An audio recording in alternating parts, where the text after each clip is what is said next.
with Congresswoman Luistro and Congressman Defensor on what they said. Ito po ay pinapanood ng taong bayan na kinakailangan maunawaan po nila na itong pondong ito, whether confidential po ito o hindi, nagastos na po ito. Hindi pa ito gagastusin, nagastos na ho ito eh. Ang nais nating malaman kung paano ito nagastos. Tungkulin po natin yan sa committee ito na alamin upang malaman po ng taong bayan na yung paggastos po ng pondo na nanggaling sa mga taxpayers ay tama at naaayon sa mandato na ibinigay sa office ng pangalawang Pangulo. Kaya nga po iniimbitahan natin itong mga taong ito na nakakaalam ng mga pondong ito. Ako naman po medyo naaawa na rin sa ating members ng COA na naririndi na sa mga katanungan natin.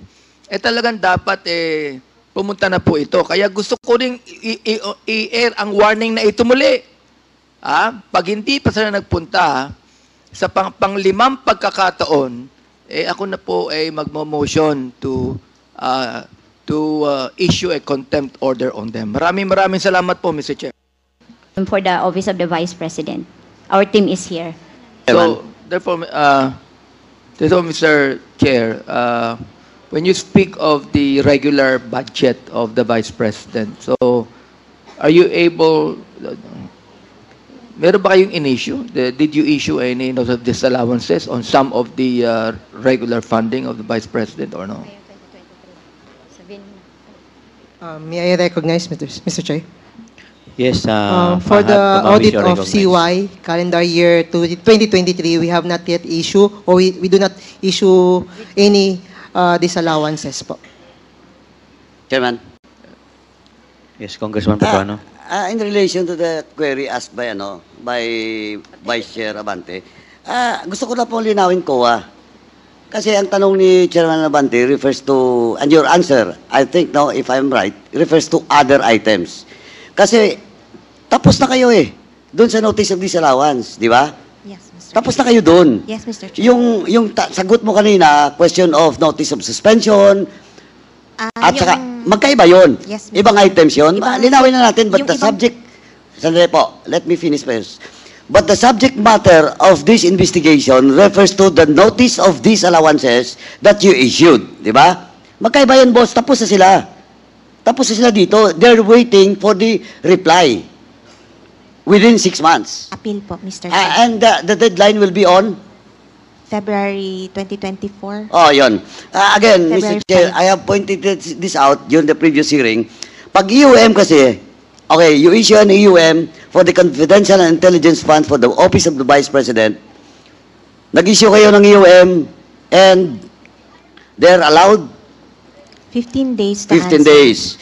After 15 days, you validate the reply, then you issued a notice of disallowance. Notice of suspension. Notice of suspension if continuing. Yes, Tama, yes. diba?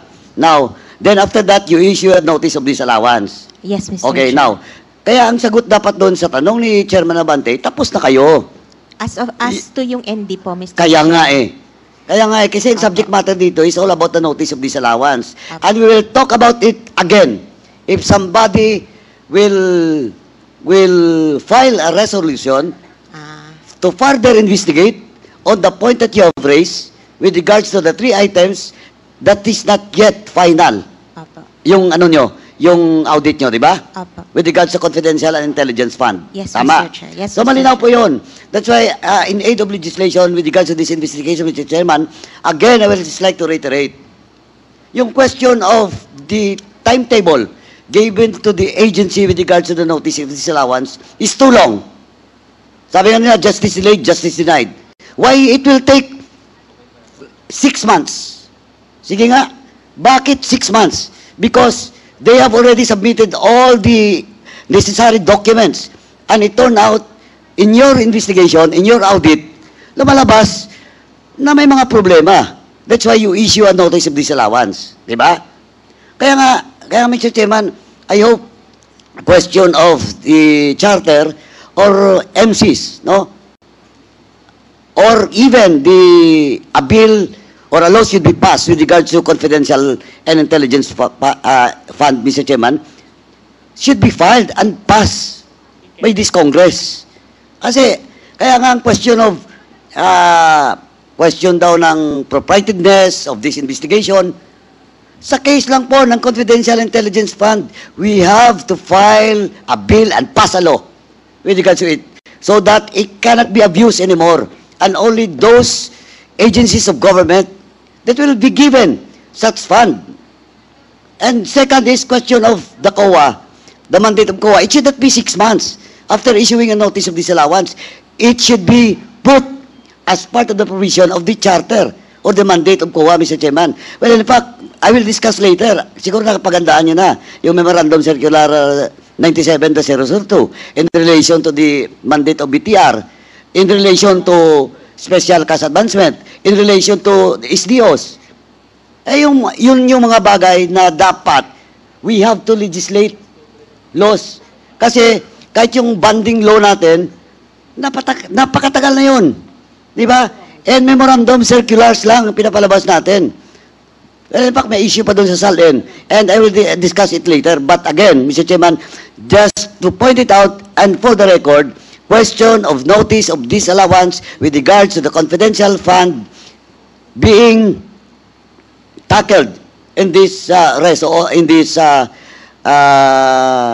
hearing was already settled. The question now is yung 6 months.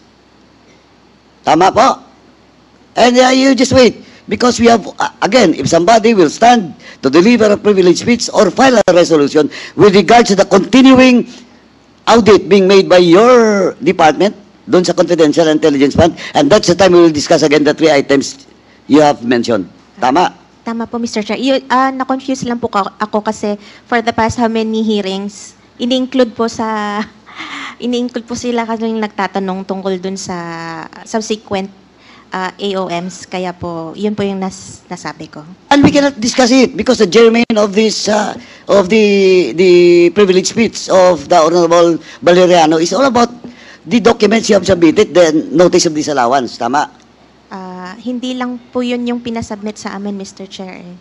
Even 2023 po, pinasubmit sa amin. But is it part of now the committee, the COA audit report that you have submitted? It is part of the notice of disallowance that is being issued by COA? It's a different period Oh, po. kaya nga eh. Kaya nga sinasabi ko, we will discuss lang muna with regards to the notice of disallowance. Yes, Mr. Chair. Which is, mamaya, magtatanong din ako dyan. Thank you, Mr. Chairman. Mr. Chair. Mr. Chair. Congressman Abante, you're recognized. With the query of Congressman Paduano and your answer of being able to finish all the investigations, and you said that medyo na-confuse ka lamang, di ba? So, ibig sabihin, you're telling it to us now with finality that all of the investigations for the confidential intelligence fund of the Vice President is already finished. That's what you're saying? No, Mr. Chair. Yung 2022 lang po, ang ND, yun na po yung last na touch ng ICFAO po. Yung 2023 po ng OVP at 2023 ng DepEd, yun po yung ongoing ang audit. So meron pong ongoing na investigation on that. Yes, Mr. Chair. Kaya po Okay. sabi po ni Mr. Chair na yung ND lang po ang i-discuss. Kasi yung iba po, sabi po niya, ongoing pa po yung audit. So you're giving that 6 months, no? The finished investigation and the ongoing investigation, 6 months, ganun po ba? No, Mr. Chair. Yung 6 months is for the notice of disallowance po. Which is nasa rules po namin. Mr. Chairman, 6 months for the office of the Vice President to comply and answer that notice of Comply. disallowance. Oo. And then, commission proper na. To commission appeal proper, po. sorry? To appeal po, yung proper term. Kaya nga, to yung appeal, di ba? Opo. Then the commission proper after 6 months They will will decide. rule on it po. Pero Mr. Chair, ang sinabi niya kanina, natapos na yung 2022, di ba? Yun po yung Ang subject ongoing ng ngayon ND. is 2023 and 2024. Wala pong 2020. At 124. So therefore, ano yung sinasabi niyong 6 months na notice of disallowances na kino-comply dapat ng Vice President? Yung confidential funds po ng 2022 ng OVP, umabot na po siya sa notice of disallowance. So from the time that we issued the notice of disallowance, they have 6 months po to file their appeal with the commission proper ng COA. Yung iba pong dinidiscuss natin pertains to confidential funds ng 2023 po, hindi pa po yon notice of disallowance. Na AOM pa lang po siya, kaya hindi pa po siya comparable dun sa ND ng 2022 na subject to appeal na po. Mr. Chair, Congressman Acop made a statement kanina about cash advances that was made. So, let me ask, ilang cash advances yon na ginawa nila? 4 po sa Office of the Vice President and 3 po sa DepEd. And all of those are deposited sa Land Bank, correct? Yes po, Mr. Chair. Okay. Land Bank, did you allow cash advances? Do you allow cash advances? Sino po ang sasagot sa Land Bank? Is that one of the rules? Do you allow cash advances? AVP, Campo Sano, you are recognized.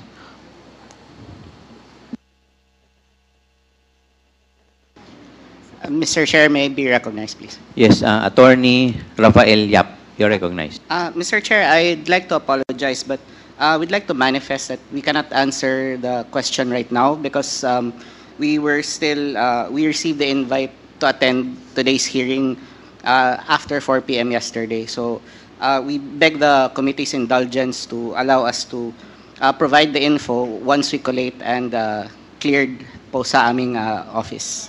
Mr. Chair, I'd like to make a motion for Land Bank to submit to us all the informations on the cash advances made by the Office of the Vice President.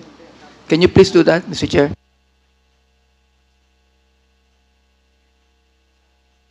So we will provide, Mr. Chair, we will provide the info after once cleared na po sa aming office po. But once again, Mr. Chair, my question was not actually answered. My question is, do you allow cash advances? Chairman. Congressman Paduano. Mr. Chairman, of course, cash advancement for the OBP will not be a subject of decision for the Land Bank. But siguro ang tanong is, do you allow check encashments? Do you allow? It's just a matter of policy. Do you allow? Yes, Mr. Chair. Oh, yes. Yung check encashment. But cash advances, of course. Cash advances. No, check encashments. So you allow? Yes, Mr. Chair. Chairman? Anyway, may mga tanong pa ako kasi ang susunod is si... Thank you.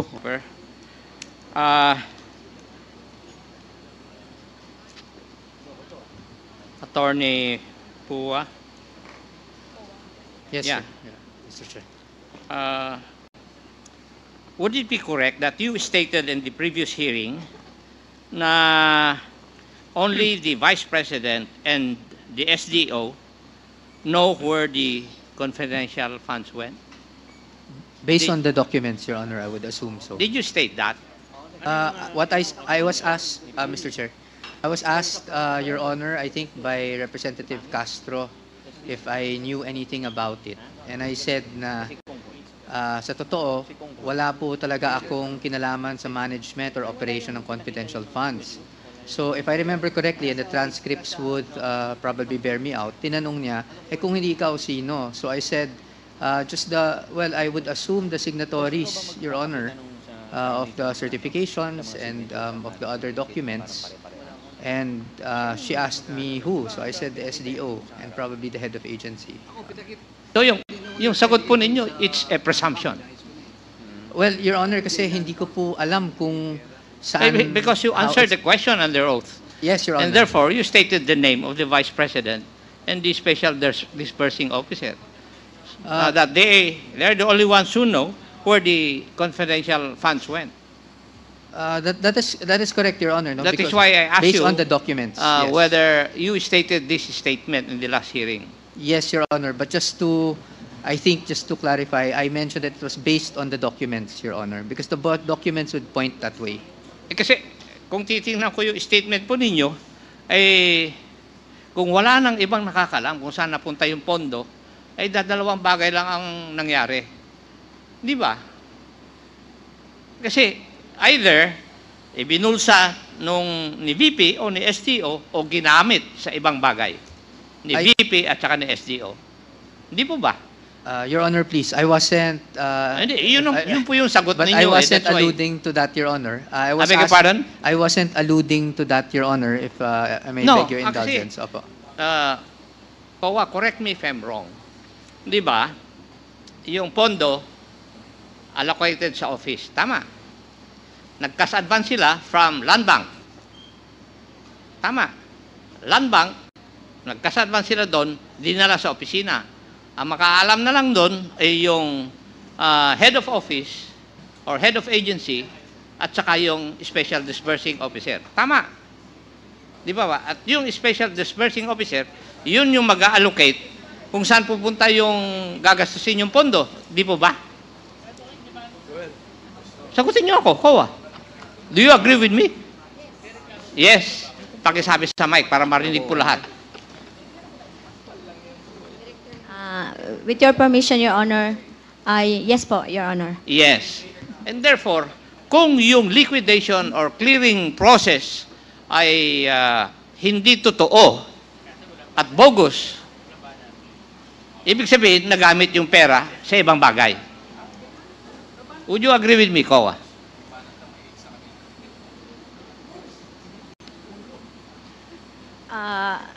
Well, based on your statement, Your Honor, and based on which you said that the liquidation or the documents are bogus, so we presume that the funds, no other evidence presented, were illegally disbursed. Hindi po ba kayo kumbinsido sa mga sagot ninyo at saka sa mga katanungan ng aking mga kasama na yung DEPs or documentary evidence of payments or acknowledgement receipts ay puro may diferensya? Di po ba? And therefore, pag yung liquidation instruments, part of your clearing process or liquidation process, ay mali-mali na, ay saan napunta yung pera? Tell me. Dalawang bagay lang po. Kasi dami ko na naimbestigan na ganito nung nasa pulis ako saka sa PCINP. Di ba? Either ibinulsa or ginamit sa iba. Either way, mali. Di po ba? Would you agree, Kowa? If the liquidation po is bogus, kasi hindi naman napunta doon sa totoo Doon sa clearing instruments na binigay. Di ba? Kung naibulsa, masama, ninaka mo na di ba? Ngayon, kung ginamit sa iba, technical malversation yun. Would you agree with me, Attorney? that is assuming it was not used as confidential expense po. Mali na nga yung clearing instrument sa liquidation process Yung mali yung pag-clear at saka pag-liquidate, what is your conclusion? That the funds were not used as confidential. Supposed to be used. As it is supposed to be used. It is supposed to be used. Yes. That is the logical conclusion. Di po ba? Would you agree with me, Madam Attorney? Personal opinion, yes, Mr. Chair. Ha? Personal opinion po, Mr. Chair, yes. I would have to agree. Ewan ko. Pero kasi sa dami na naimbestigahan ko, ganun ang nakikita ko Kayo naman, ang tagal nyo na sa COA, hindi nyo pa rin nakikita yon.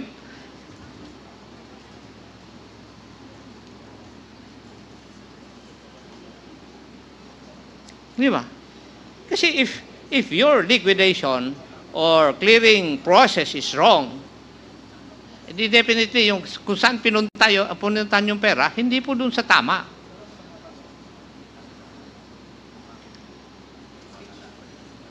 Could you give me an instance na mali yung liquidation process, tama yung pinuntahan ng pera? Pursuant to your guidelines.